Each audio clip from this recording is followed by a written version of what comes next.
My dear students and friends, आज हम बातें करने वाले हैं क्लास 10 की एनसीईआरटी मैथ्स की अगली प्रश्न, जो कि दोस्तों वास्तविक संख्याएं यानी रियल नंबर से ली गई उदाहरण नंबर 3, जो कि जानेंगे इसमें दोस्तों क्या है ये प्रश्न और इसके उत्तर क्या होंगे, इसके हल क्या होंगे, इसको हम कैसे किस तरह से इजी वे में आसानी तरीके से बना सकते हैं।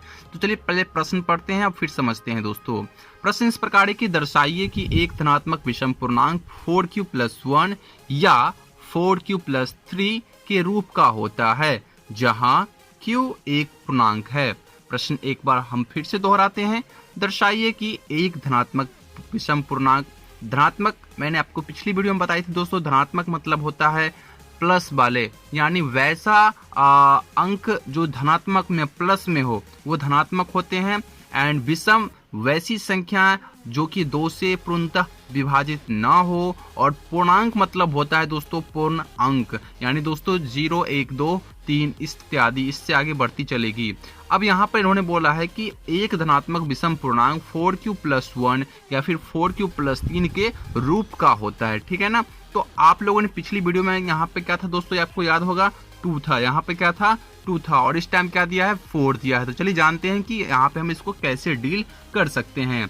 तो हमें बस उसी नियम को फॉलो करना है, यूक्लिड विभाजन प्राइमिका के रूप से, और उसी के रूल के अकॉर्डिंग हम लोग बनाना है यहाँ पे, ठीक है ना। तो चलिए पहले मान लेते हैं यहाँ पे कि माना कि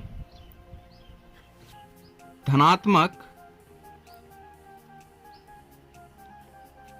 विषम पूर्णांक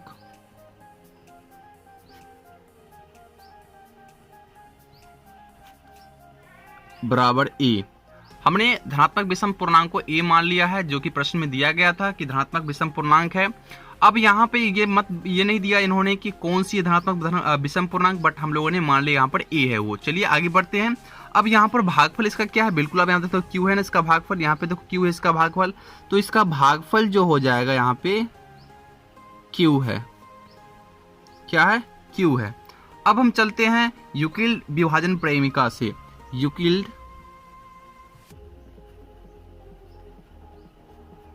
विभाजन प्रमेयिका से।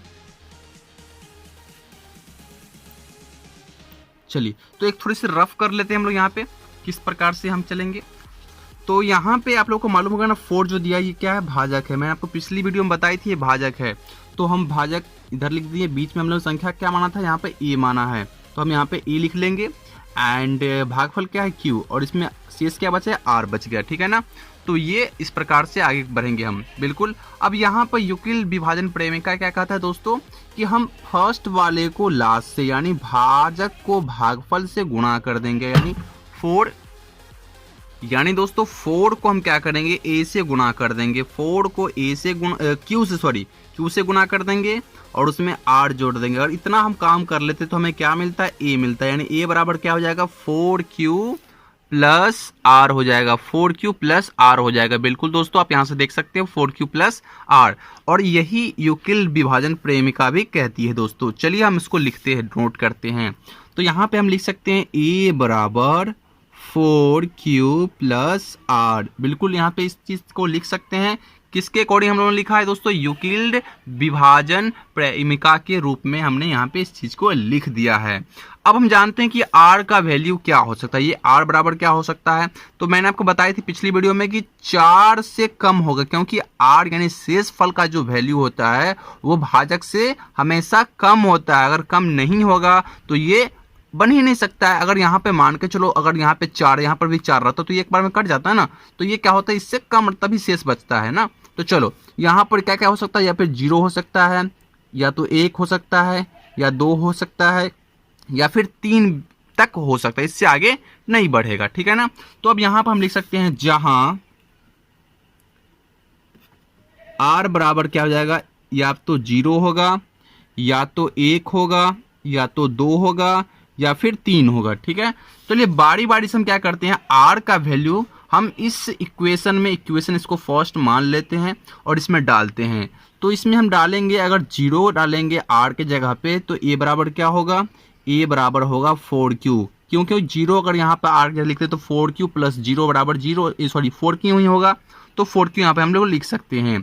अब अगर हम r का वैल्यू 1 डालते हैं तो 4q और r के जगह पर कितना हो जाएगा 1, a बराबर 4q प्लस 1 हो जाएगा, 4q प्लस 1 हो जाएगा। अब चलिए आगे बढ़ते हैं, एक जगह पे हम r के पे हम लोग 2 डालते हैं, 2 को डाल दिया यहाँ पर दोस्तों तो क्या हो जाएगा 4q प्लस 2 हो जाएगा, और 3 डाल देंगे तो 4q प्लस 3। हमने बारी बारी से सभी r के वैल्यू को इसमें पुट कर दिया और हमारे सामने r का a का वैल्यू, r के वैल्यू को डालने के बाद पूरी तरह से निकल के आ गई। आप देख सकते हो यहाँ पे a बराबर 4q, a बराबर 4q प्लस 1, a बराबर 4q प्लस 2, a बराबर 4q प्लस 3। कहाँ से आई मैंने आपको बता दी सारी बात। आई होप आपको समझ में आ रही हो। अगर दिक्कत हो तो प्लीज़ कमेंट में जरूर पूछ लेना, जहाँ पे जो भी टॉपिक में दिक्कत हो, जो स्टेप में दिक्कत हो आप पूछ लेना, ठीक है। आगे बढ़ते हैं। अब यहाँ पे मैंने पिछली वीडियो में बताई थी ना कि सम और विषम के बारे में। दोस्तों विषम संख्या वो जो कि 2 से पूर्णतः विभाजित ना हो सके। अब यहाँ पर देखो, यहाँ पे है 4q, पहला है यहाँ पे a बराबर क्या है 4q है। अब 4q जो है वो 2 से विभाजित है कि नहीं है, देखो 2 से पूर्णतः विभाजित है, 2q हो गया ना। अब हम बात करते हैं 4q प्लस 1 की। अब इसको 2 से करेंगे तो कॉमन 2 से होगा ही नहीं, दोनों में कॉमन तो कुछ है ही नहीं। अगर हम इसमें से अगर अलग अलग कर लेते हैं तो भी यहाँ पे हम देख सकते हैं क्या होता है, ये तो कट जाती है दोस्तों, विभाजित हो जाती है, बट 1/2 रह जाता है जो कि विभाजित ये नहीं हो पा रहा है। तो ये क्या है, एक विषम संख्या है। यही विषम संख्या का पहचान होती है, वैसी संख्या जो 2 से पूर्णतः विभाजित ना हो। ओके, तो एक तो ये वाला संख्या यानी क्या हो गया 4q प्लस 1 हो गया। और दूसरा संख्या देखते हैं। अब यहाँ पर दूसरा, यहाँ पे है तीसरा नंबर पर 4q प्लस 2 है, इसको अगर हम 2 से डिवाइड करें तो बिल्कुल हो जाएगी दोस्तों। कैसे, चलो देखो यहाँ पे 2 कॉमन हम लिख सकते हैं ना, तो 2q प्लस 1 हो जाएगा और बाय 2 से 2 कैंसिल, यानी 2q प्लस 1 हो गया। मतलब ये पूर्णतः कट चुका है दोस्तों, पूर्णतः कट चुका है, बिल्कुल आप देख सकते हो। तो ये क्या है, एक सम संख्या है, ये क्या है, एक सम संख्या है, ठीक है ना। अब हम बात करते हैं अगला लास्ट 4q प्लस 3 के बारे। इसको अगर हम 2 से करें कॉमन तो होगा नहीं, जैसे ही कॉमन नहीं होगा मतलब ये भी क्या है, एक विषम संख्या। सिंपल सी बात, सब कॉमन नहीं निकला मतलब विषम संख्या, यानी 4q प्लस 3। तो ये दोनों क्या है, एक विषम संख्या। आपको समझ में आ गई ना विषम संख्या कैसे है, क्योंकि ये 2 से पूर्णतः विभाजित नहीं है। चलो हम इसको लिखते हैं, यहां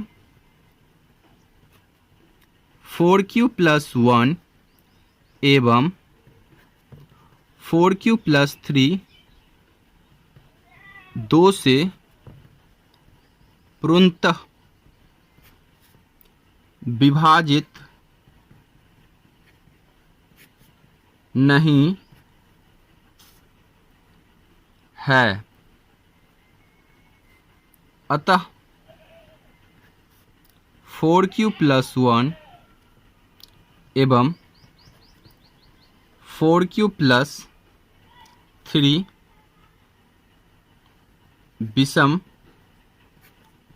पूर्णांक का रूप है, वो होगा गाइज यहाँ पे। सो आपको समझ में आ गई ना। चलो अब एक बार फिर से ऊपर से नीचे तक देख लेते हैं हम लोग, ताकि दिक्कतें न हो। मान लेंगे हम लोग धनात्मक पूर्णांक a भागफल q तो दिया ही हुआ है दोस्तों। यूक्लिड विभाजन प्रमेय के अकॉर्डिंग हम लोग यहाँ पे a बराबर 4q प्लस r लिख लिए, जहाँ पे r का वैल्यू क्या होगा, भाजक से हमेशा कम होगा, यानी 0 1 2 3 होगा।